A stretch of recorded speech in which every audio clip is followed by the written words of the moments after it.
भुलक्कड़ बहू। कल ये तेरी बीवी फोन सब्जी की दुकान में भुलाई।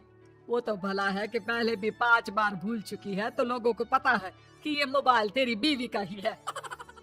अरे तो कौन सा आईफोन है जो लोग दबा लेंगे? 2 कौड़ी का फोन है, न लाइट चलती है ना आवाज आती है। बस नाम का फोन है, ये नाम का। अरे नाम के फोन पर तू घंटों पंचायत करती है, न जाने क्या काम होता है। अरे कौन से शहर बाजार में तू काम करती है? बहू सास से जीत तो सकती नहीं थी, वहीं से चली जाती है। लेकिन हाँ, भूलने की आदत उसकी अब भी रहती है। सुनो, नहाने जा रहा हूँ, ऑफिस के लिए देर हो रही है, तो जरा ये शर्ट प्रेस कर देना। और हाँ प्लीज, और कोई शर्ट धुली नहीं है तो थोड़ा ध्यान से करना, ठीक है? अरे हाँ हाँ पता है, हर बात पर सिखाया मत कीजिए। इस घर में शादी करके तो ऐसा लग रहा है कि सामान्य ज्ञान की क्लास ही चलती रहती है हर वक्त। परेशान करके रख दिया है। पति नहाने जाता है और बीवी लग जाती है पति की शर्ट प्रेस करने कि तभी बाहर से आवाज आती है। कोई गरीब साधु को रोटी दे दे। अरे बाबा भूखा खड़ा है तेरे द्वार देवी, बाबा को भिक्षा देकर पुण्य कमा ले देवी। ओहो, ये तो पुण्य की बात है कि बाबा दरवाजे खड़ा है। अब इसकी आवाज सासू माँ को सुनाई नहीं देगी, लेकिन मैं और ये कमरे में हल्के से बात कर ले तो क्या? अरे घूसी चली आती है। चलो पहले बाबा को ही रोटी दे देती हूँ। अब क्या था, रिंकी जाती है बाबा को रोटी देने, लेकिन पीछे छोड़ जाती है पति की शर्ट के ऊपर प्रेस, वो भी गर्मा गर्म। अरे बाबा रोटी तो ले लो, बस ये बता दो कि मेरी किस्मत कब जगेगी। ससुराल में हालात टेबल टेनिस के बॉल की तरह हो गए हैं। कभी कोई इधर फेंकता है तो कभी कोई उधर फेंकता है, कोई इधर मारकर उधर फेंक देता है। समझ में ही नहीं आ रहा कि ये भूलने की आदत कैसे ठीक होगी। कोई उपाय हो तो बता दो ना बाबा। बाबा घर के अंदर देखते हैं तो 1 घंटे बाद टीवी पर गजनी फिल्म शुरू होने वाली होती है। याद है ना, गजनी फिल्म जिसमें आमिर खान को भूलने की बीमारी होती है और वो हर बात को लिख कर याद रखता है। अरे बेटे, हम बाबा हैं, हर किसी सवाल और जीवन में दुख परेशानी का निजात है हमारे पास। तुम एक काम करो, 1 घंटे बाद टेलीविजन के सामने बैठ जाना और जो फिल्म देख रही हो ना देख लेना, तुम्हें तुम्हारे सारे सवालों के जवाब मिल जाएंगे। अलग निरंजन, निकालो खाना, सलाह देने की दक्षिणा भी। अरे बाबा, जीवन से ये वाली समस्या खत्म हो जाए तो समझिए मेरे घर से आपका लंच पैक शुरू, वो भी बिल्कुल फ्री में। तभी अंदर से पति के जोर जोर से चीखने की आवाज आती है। अरे क्या मजाक बना रखा है तुमने? ये क्या है, पूरी शर्ट जला दी। तंग आ गया हूँ मैं तुम्हारी भूलने की आदत से। हे भगवान, ये मेरा गधा जैसा बेटा सारा दिन जितनी कमाई नहीं करता उतना तो ये लड़की नुकसान करवा देती है। बाबा, लग रहा है कि कोई कांड हो गया है अंदर मुझसे।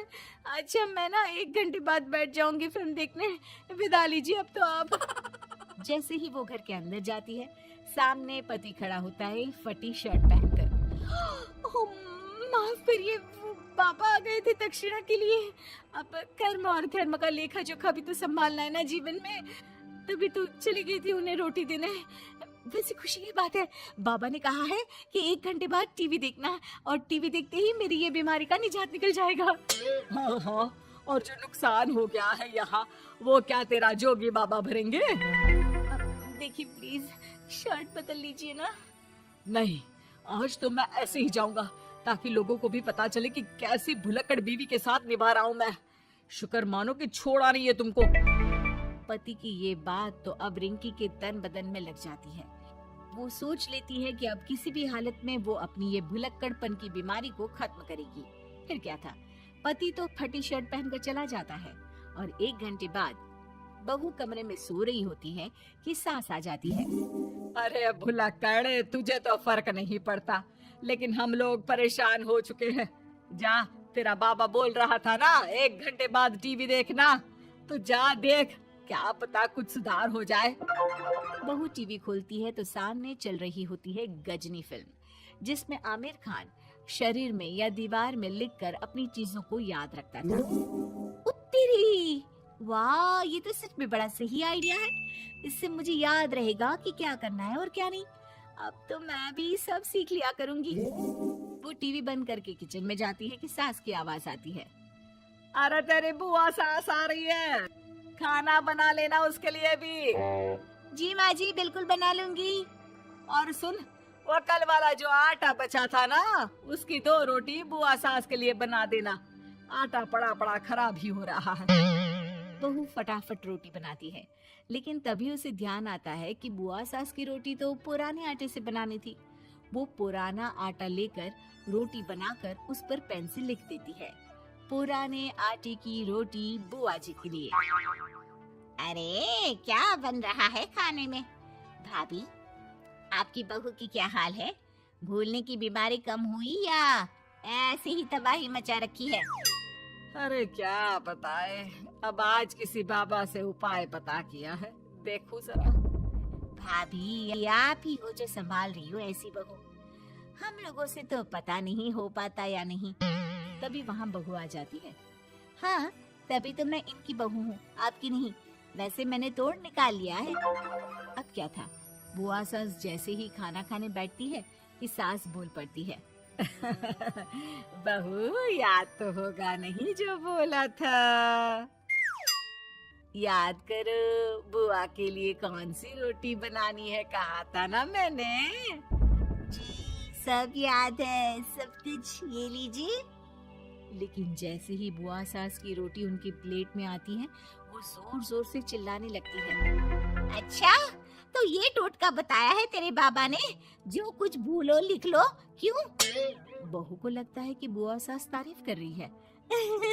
अब क्या करे, याद रखने के लिए कुछ न कुछ तो करना होगा ना, वरना रोज रोज ताने बोलियां खा खा कर तो मैं परेशान हो गई थी। तो क्या कहा तेरी सास ने? बासी आटे की रोटी बुआ सास के लिए? है? बाबा, अरे हाय, कैसी बात कर रही हो ननद रानी, मैं ऐसा क्यों बोलूंगी? ऐसे आपको कैसे पता चला? क्योंकि तेरी भुलक्कड़ बहू ने ये लिखा है। बहू सबके सामने वो रोटी रख देती है जिसमें लिखा होता है, बुआ सास की रोटी बासी आटे की।